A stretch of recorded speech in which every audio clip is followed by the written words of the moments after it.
जन्म जन्म मुनि जतन कराही, अंत राम कहीं आवत नाही। हरे रामा राम राम हरे हरे, हरे कृष्णा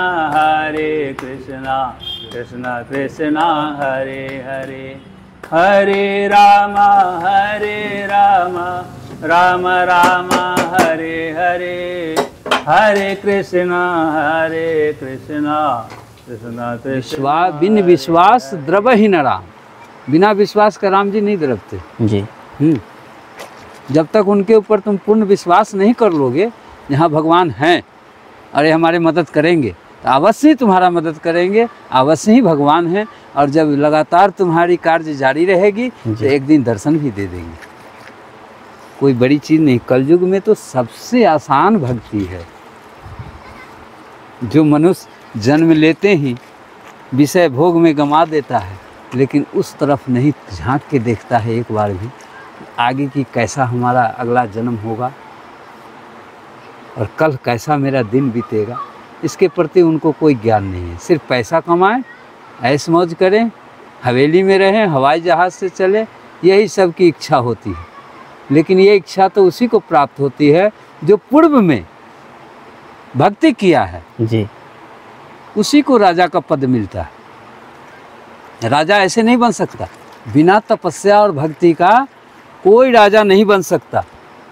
ये मेरा अपना अनुभव जी। जमीन भी आदमी उपजाता है तो पहले उसको जोतता है, उसके बाद उसकी सफाई करता है, नहीं, फिर उसमें जाके बीज बुनता है, फिर 6 महीना के बाद जा कर के होता है, नहीं, शीघ्र तो हो नहीं जाता है। तो संत को भगत ऐसे खिलौना बना लिए हैं, जब मैं जाऊं 500 रुपया 5000 चढ़ाऊं और मैं अपनी मनोकामना पूरी करके आ जाऊं। ऐसा कदापि ना किसी को हुआ है, ना होगा। संगत करना पड़ता है, सत्संग करना पड़ता है। जब तुमको जान जाएगा, देख लेगा, समझ लेगा, तब तुम्हें कहीं आशीर्वाद दे दे तो दे दे। कैसे हमारे ठाकुर जी कितना सुंदर लगेंगे, क्या क्या इनको पहनाऊं, क्या क्या इनको खिलाऊं, ऐसे मन में भाव जागृत होते रहता है। करते रहता हूँ, ऐसी बात नहीं है। जो मन में आता है वो चीज़ तुरंत प्राप्त हो जाता है, मैं तुरंत भोग लगाता हूँ, इसमें कोई शक संदेह नहीं। इतना तक कृपा जरूर इनकी है, वही खुशी में समय बीत गया, पता नहीं चलता आज कौन दिन है, कौन महीना है, कौन साल है। तो ठाकुर जी को महाराज जी कपड़ा सिलवा के पहनाया करते हैं, मतलब महाराज जी कितने कपड़े लगते हैं साल भर में? ठाकुर जी को 3 या 9 कपड़ा है, एक नीचे का, एक ऊपर का, एक चुनरी जी। 3 या 9 कपड़े सिलाते हैं। कपड़ा महंगे मिलते हैं, अच्छा। 150-200 रुपये मीटर मिलता है। अच्छा। क्योंकि वो कपड़ा और कोई खरीदता नहीं है, ठाकुर जी के यूज में वो कपड़ा आता है, इसीलिए महंगा रहता है। तो एक सेट महाराज जी कितने दिन के लिए चलता है? 1 साल। 1 साल के लिए चलाना चाहूँ तो 2 साल चल जाए, लेकिन ज़्यादा पुराना हो जाता है तो मन हट जाता है उससे। कभी छोड़ी टूट जाता है, कभी सियन उघड़ जाता है, कभी कुछ हो जाता है, रोज़ खोलना बांधना, तो कपड़ा है, सिलाइए तो है। महाराज जी से एक सेट कपड़ा कितने में तैयार हो जाता है? 3000 रुपये लगता है। अच्छा। अभी 2000 दे के आया हूँ, अभी 1000 रुपया कल दूंगा तो लेके आऊँगा कपड़ा। 1200-1400 रुपया का कपड़ा हो जाता है। अच्छा। 1000 रुपया सिलाई लेता है, 100 रुपये एक सेट जी। और चुनरी उनरी लगाता है गोटा उटा, हाँ, उसका अलग से लेता है। तो यही सब करते धरते 3000 रुपया इनका वस्त्र में लग जाता है। तो ये दोस्तों महाराज जी की कुटिया है, और आप कुटिया के पीछे देखेंगे तो महाराज जी खूब सारे आम के पौधे लगाए हैं। देखिए नए नए गुल्ले लगे हैं यहाँ पर, लगभग 10-12 आम के पौधे मुझको दिखाई दे रहे हैं। और चारों तरफ से आपको जंगलों के दृश्य, और इधर देखिए एक बेल का पौधा लगा है, और यहाँ पर भी देखिए एक आम का पौधा लगा है जो जारों से, कांटों से महाराज जी रूंद दिए हैं, बंदर तोड़ डालते हैं इसलिए। और यहाँ पर देखिए मचान है, महाराज जी लकड़ी वगैरह रखे हैं, और यहाँ फूल भी खूब सारे लगाए हैं। और महाराज जी की ये गैया है, एक का नाम लाली है और एक का नाम क्या भैया? गंगा है। और यहाँ पर अभी बैठी हैं महाराज जी की कुटिया के ठीक सामने। कुटिया के बगल से आप देखेंगे तो विशाल बरगद का पेड़ है। बरगद के पेड़ के नीचे भी कुटिया बनी हुई हैं, आपको वहाँ के भी दर्शन करा देता हूँ। और देखें महाराज जी अपने सामने, कुटिया के सामने देखें नींबू का पेड़ लगा है, इसमें फल भी आ गए हैं, और आम का पेड़ बड़ा हो गया है। इधर भी एक पौधा लगा है, अब किसका है पता नहीं, महाराज जी से पूछेंगे। सामी, अच्छा ये सामी का पौधा है, इसमें पूजा पाठ में आता है ना भैया? शंकर भगवान की पूजा पाठ में काम आता है, बेलपत्र से ज़्यादा इसका महत्व। अच्छा, तो ये देखिए दोस्तों, ये सामी का पौधा है और महाराज जी पूजा पाठ में उपयोग करते हैं। अशोक का पेड़ भी लगाए हैं। और देखिए दोस्तों, नींबू के कितने पौधे महाराज जी लगाए हैं। इधर 7-8 पौधे दिख रहे हैं, इनमें फल भी लगे हैं। इधर भी किसी महात्मा की कुटिया है। और इधर देखिए ये बरगद का पेड़ है, पेड़ के नीचे एक बिल्कुल साधारण सी तिरपाल वाली कुटिया बनी है। यहाँ भी एक महात्मा रहते हैं, मौनी बाबा हैं, बोलते नहीं हैं, धूना में ही बैठकर भजन साधना दिन भर करते रहते हैं। तो उनके भी आपको दर्शन करा देता हूँ। और ये देखिए दोस्तों, चारों तरफ से जंगलों के दृश्य, बेहद घनघोर जंगल है। और ये महाराज जी की कुटिया का प्रवेश द्वार है। महाराज जी अपने धूना में बैठकर भजन साधना कर रहे हैं।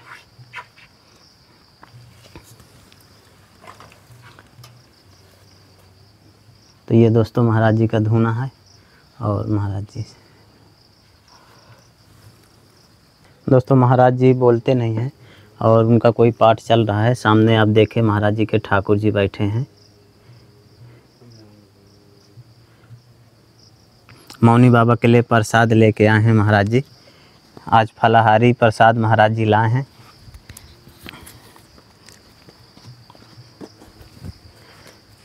ये देखिए दोस्तों,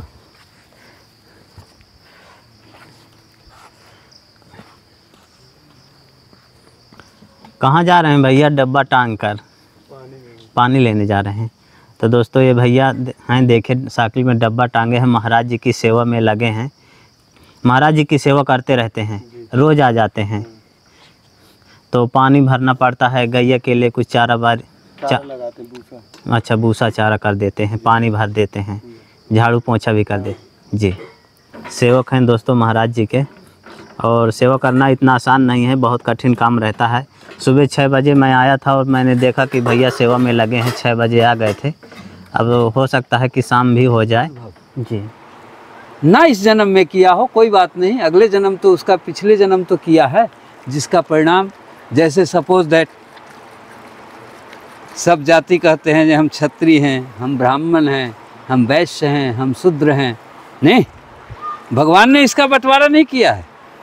बंटवारा तो राजाओं ने किया है जी, अपनी सुविधा साधन के लिए और सेवा के लिए।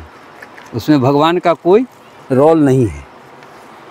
तो कहने का मतलब है, जो राजा बनने के लिए भजन और तपस्या करना पड़ता है जी। चाहे किसी जन्म में किया होगा, उसका पुण्य प्रारब्ध इस जन्म में मिला, हाँ, तो उसका वो आनंद ले रहा है।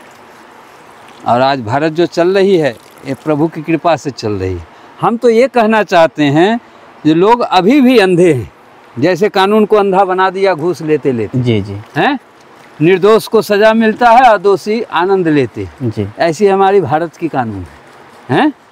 जिसके पास पैसा है उसको 10 आदमी पूछ रहा है, जिसके पास पैसा नहीं है उसको कुत्ते के बराबर भी लोग मनुष्य को कदर नहीं कर रहे। तो कहने का मतलब ये है, जो आदमी कुछ भी कर सकता है, लेकिन जब उसमें ठाकुर जी की प्रेरणा होगी तभी वो कर सकता है। बिना उनकी प्रेरणा की कोई अच्छा काम और धर्म का काम मनुष्य नहीं कर सकता है। लोग कहते हैं जी, अरे साधु है, अरे तो साधु तो वो भेष रखे है तो है,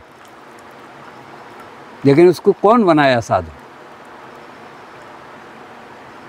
ठाकुर जी बना जी। उन्होंने प्रेरणा दी कि तुम ये सब ऐश्वर्य, ये सब वैभव छोड़ो, यहाँ तुम्हारा गुजारा नहीं होगा, तुम मेरे शरण में आओ। तो अंदर में जब वो बैठे हुए हैं तो प्रेरणा तो वो दिए, और प्रेरणा पर उसे विश्वास हो गया, नहीं ये ठाकुर जी की प्रेरणा है, मैं तो अब ऐसा ही करूँगा, मैं दूसरा कुछ नहीं करूँगा, तेरे घर में नहीं रहूँगा। वो चल देता है अपना झोली कमंडल लेकर के, और फिर साधु जी के शरण में आके ज्ञान लेता है, संस्कार लेता है, सेवा करता है, चारों धाम की भ्रमण करता है, पूरे भारत की भ्रमण करता है। तब उसे शांति मिलती है और एकांती स्थान मिलता है। तो उस जगह बैठ करके वो फिर अपना भजन, पूजा, साधना जो भी उसकी उपकार और परमार्थ का कार्य है उसे करने का ठाकुर जी मौका देते हैं और भक्तों के द्वारा उनकी संचालन होती है। यहाँ लोग कहते हैं जे मैं इसको खिलाता हूँ, मैं उसको खिलाता हूँ, किसी को कोई नहीं खिलाता है, सबको ठाकुर जी खिलाते हैं। हम लोग जंगल में बैठे हैं तो ठाकुर जी ही तो पालन कर रहे हैं जी, बिल्कुल। मैं तो किसी को कहता नहीं हूँ जो भाई तू चावल लाओ, आटा लाओ, दाल लाओ, घी लाओ, तेल लाओ, हम पूजन करेंगे, हम पाएंगे, ऐसा तो कोई संत कहता नहीं है जी। वो दे रहे हैं तो उनकी इच्छा से आ रहा है, मेरी इच्छा से नहीं आ रहा है। मेरा तो कोई इच्छा ही नहीं है, काहे का इच्छा? जब सब चीज़ हमें प्राप्त हो रही है तो मेरे अंदर इच्छा ही नहीं है कि मैं ये चाहिए, वो चाहिए, ऐसा करना है, वैसा करना नहीं, कोई इच्छा नहीं। जो होना होगा उनकी कृपा से होते रहेगी, हमें चिंता की ज़रूरत नहीं है। हमें तो चिंतन करने के लिए वनवास लिए हैं और चिंतन में ही सारा जीवन बीत जाए और ठाकुर जी की कृपा बनी रहे, यही मेरी आकांक्षा है, यही मेरी साधना है, यही मेरी भक्ति है। और हमारे पास में है ही क्या, मैं क्या लेके आया हूँ? जन्म लिया था तब भी कुछ नहीं लेके आया था जी। ऐसे मुट्ठी बांध के आया था, जब दूध पीने लगा माँ का तो मुट्ठी खुल गई जी। और फिर जब माँ का जब भोजन मिलने लगा, उसकी कमाई का, उसकी पालन का, तो फिर माँ ने विद्या दिया, पढ़ाया लिखाया, सारा पालन किया। और जब मैं पत्नी वाला हो जाता हूँ तो सबसे पहले माँ को धक्का देता हूँ, हे हट बुढ़िया हो गई तू, चल अब तुमको सेवा करके क्या होगा। ऐसे भाव वाले को कभी भक्ति नहीं आएगी, कभी भगवान का दर्शन नहीं होगा जी, कभी उसे कुछ प्राप्त नहीं होगा। जो भगवान से द्वेष करेगा उसको कोई बचाने वाला इस धरती पर नहीं है। मनुष्य से दुश्मनी करेगा तो सामर्थ्यवान होगा तो बदला ले भी लेगा, नहीं सामर्थ्यवान होगा तो अपना सहन करके रह जाएगा, दूसरा कोई विकल्प नहीं है उसके साथ। लेकिन भगवान के शरण में है तो उसको किसी की सहायता की ज़रूरत नहीं है, स्वयं भगवान उसको उतना शक्ति और ज्ञान देते हैं जो उससे निपट लेता है जी, वाणी से निपट लेता है, कोई हथियार की ज़रूरत नहीं पड़ती जी। ऐसा हमने देखा है, ऐसा ही हो रहा है, ऐसा ही होगा पूरा कलयुग। जितना रामचरितमानस में लिखा गया है तो सब सत्य है, सब मंत्र है। उसको अभ्यास करने से, स्मरण करने से मनुष्य कुछ भी पा सकता है, कोई चीज़ दुर्लभ नहीं है, कोई चीज़ दुर्लभ नहीं है। दुनिया का कोई सुख ऐसा नहीं जो उसे प्राप्त ना हो इस जन्म में।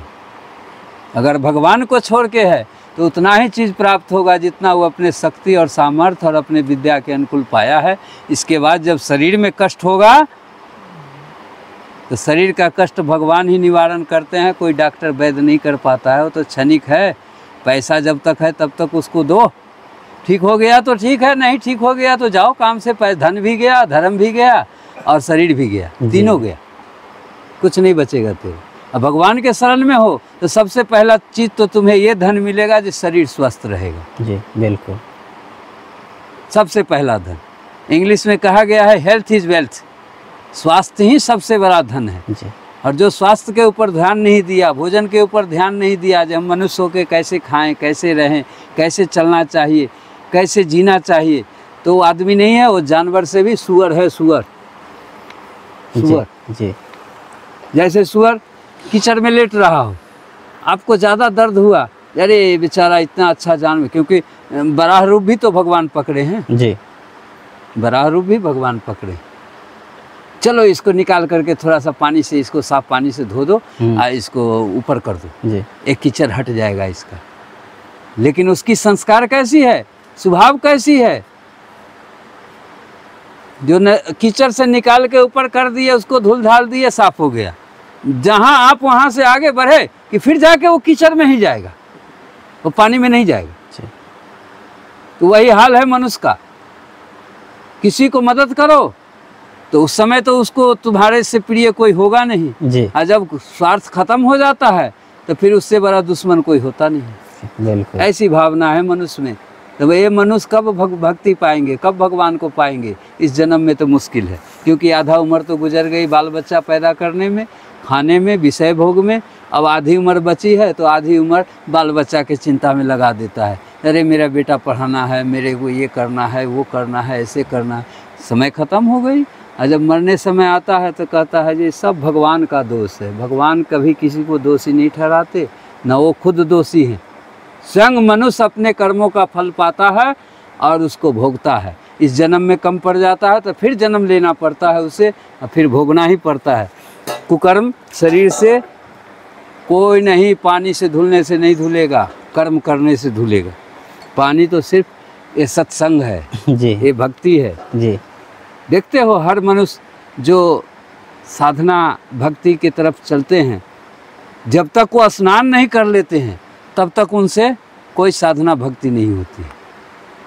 तो सत्संग करने का सबसे शुद्धि यह है जल। जी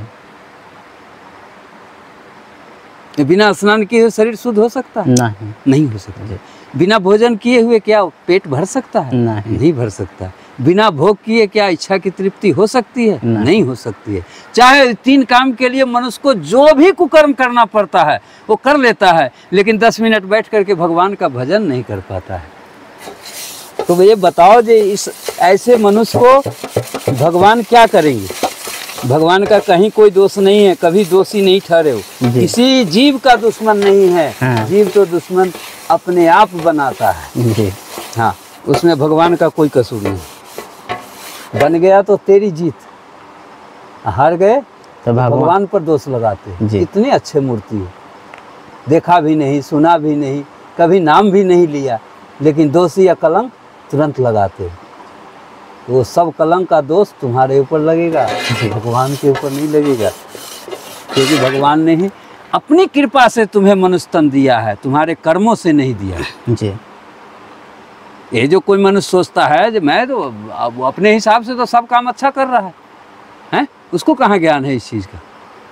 लेकिन मनुष्य अपने ही कर्म का फल पाते हैं और उसमें भगवान को दोष लगाते हैं, पराये मनुष्य को दोष लगाते हैं। ये सब गलत है भावना, ऐसा कुछ नहीं है। ऐसा जो करता है तो जीवन भर इसी प्रपंच में रह जाता है, उसे भक्ति कभी प्राप्त नहीं हो सकती, नहीं कभी उसे भगवान मिल सकते किसी जन्म में। एक जन्म की तो छोड़ दो, जन्म जन्म मुनि जतन कराही, अंतराम कहीं आवत नाही। जी जन्म जन्म तक संत तपस्या करते हैं, फिर भी भगवान उसके पास नहीं जाते हैं। इतना आसान तरीका न द्वापर में है, न सतयुग में है, न त्रेता में। तो ये भवसागर से पार उतरने के लिए भगवान इतनी आसान तरीका दिए और इतनी आसान भक्ति दिए, जब मनुष्य कुछ ना कुछ तो कम से कम 25% तो कम से कम इस कलयुग में हमारा हो। 75% तो नहीं होने वाले हैं, ये तो भगवान को ही मालूम है।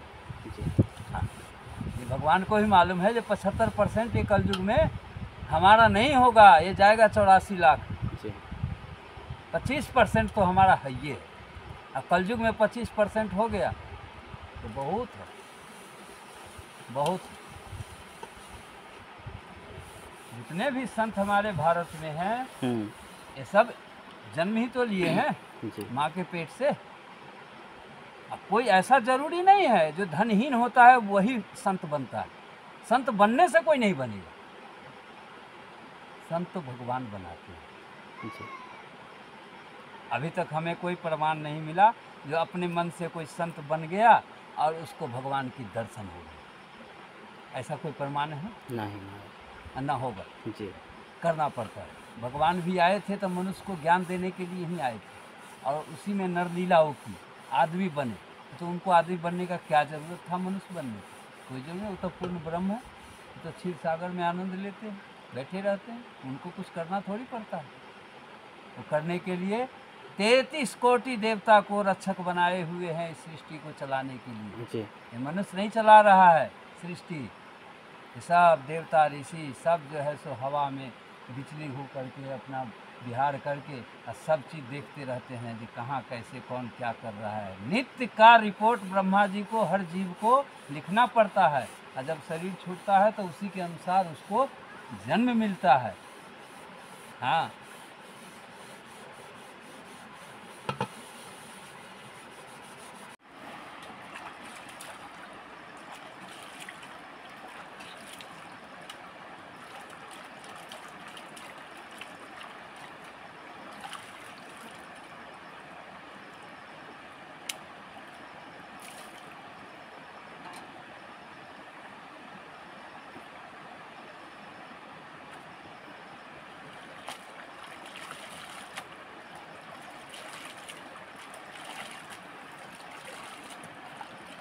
दिखेंगे हाँ और वही करेंगे जो जानवर करता है। जी बाकी और उससे आगे उनको ना कोई ज्ञान देने वाला होगा, ना कोई सद्मार्ग बताने वाला होगा, और ना उनको कोई भवसागर से पार करने वाला होगा। जी तब मनुष्य की जानवर की स्थिति हो जाएगी।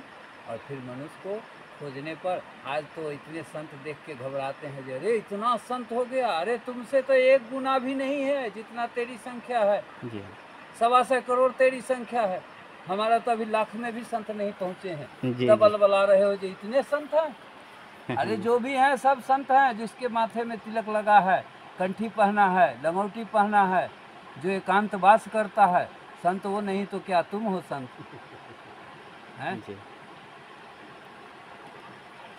को मारना पड़ता है, त्याग करना पड़ता है, तब जाके भक्ति और भगवान और भजन से प्रेम होता है। ऐसे नहीं होता तुम सब कुछ करते रहो, सब कुछ खाते पीते रहो और तुमको भगवान मिल जाए, भक्ति आ जाए, तुम महान हो जाओ, ऐसे होने लगे तो फिर भगवान की महत्व क्या रह जाएगी हैं?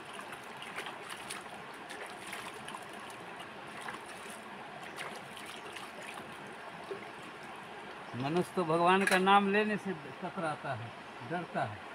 जी नाम लेने से क्या होता है? सदन कसाई, सदन कसाई ऐसा था, मनुष्य था, तो रोज़ प्रतिदिन जानवर की हत्या करके और उसका रोजी रोटी चलता था। और उसके पास शालिग्राम भगवान पहुंच गया। इतने बड़ा पत्थर से 100 किलो भी वजन कर रहा है, इतने बड़ा पत्थर से वो 100 ग्राम भी वजन कर रहा है। जी जरा मनुष्य सोच के देखें कि कैसे भगवान होते हैं। तो पंडित का नज़र पड़ा तो पंडित कहा जे भाई ये तो शालिग्राम भगवान के पत्थर से वजन कर रहा है, ये जानवर को मीट, कहे क्यों नहीं इससे मैं ले लूँ और मैं ही धनवान बन जाऊँ, इसको तो कोई ज्ञान है नहीं। तो काला पत्थर ला करके उसको दे दिया उतना ही बड़ा, कहा जे सदन कि तू तो मेरा मित्र है और जजमान भी है, तू ये पत्थर ले ले, ये पत्थर हमको दे दे। सदन कसाई कहा जे ठीक है पंडित जी, आप तो मेरे पुरोहित हैं, ले जाइए, हमको तो वजन ही करना है और तो कुछ करना नहीं, ले जाइए। उसको तब तक ज्ञान नहीं था जी क्या है जो 100 ग्राम भी या 100 किलो भी वजन हो रहा है। मति या गति का मालिक तो भगवान है जी जन्म और मृत्यु का मालिक तो भगवान है, जी सुख और दुख का मालिक तो भगवान है, हैं? दूसरा कौन? कोई नहीं। कोई नहीं।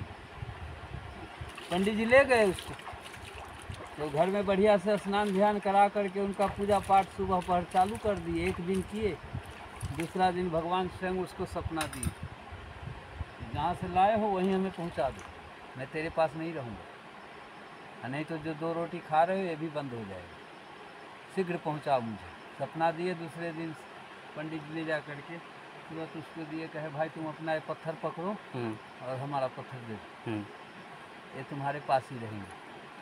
तो अक्षत आ गया, कहा ऐसा क्या बात है इस पत्थर में जो आप ले गए इतनी खुशी से और इतनी नाराज़गी से देने आए हैं? तो कहा जी बात तो कुछ है ये है, लेकिन वो बात तुम्हें बताने योग्य नहीं है। कहा नहीं बताओगे तब तक मैं पत्थर बदलूंगा नहीं।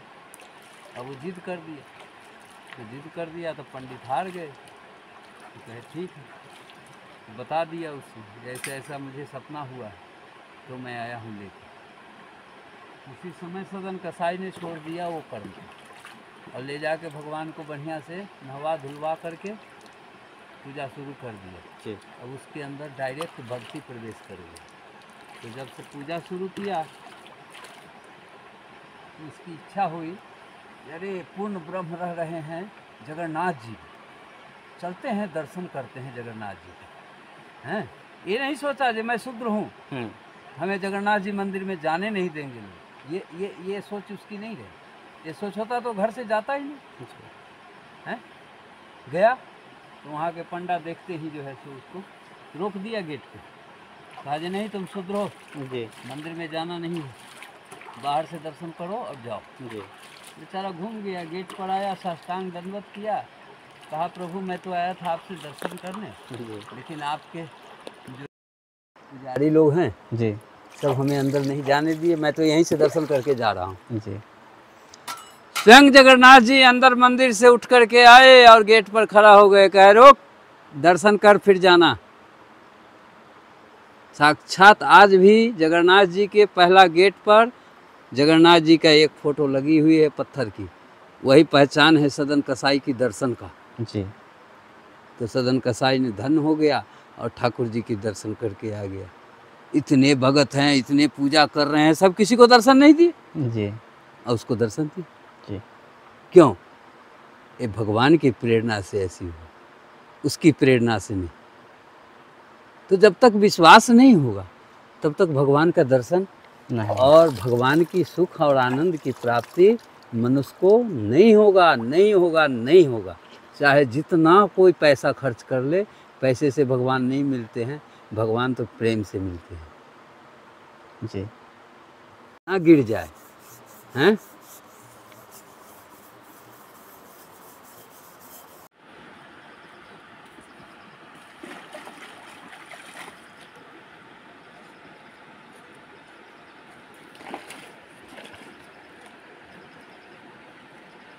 चलो चलो महाराज।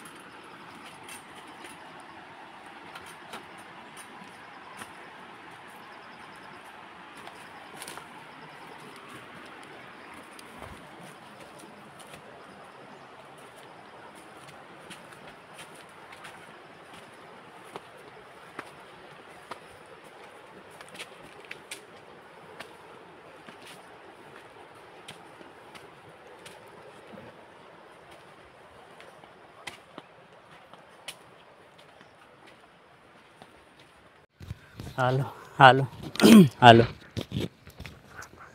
तो देखा दोस्तों किस तरह पहाड़ों के बीच महाराज जी बरसों से कुटी बनाकर भजन साधना करते आ रहे हैं।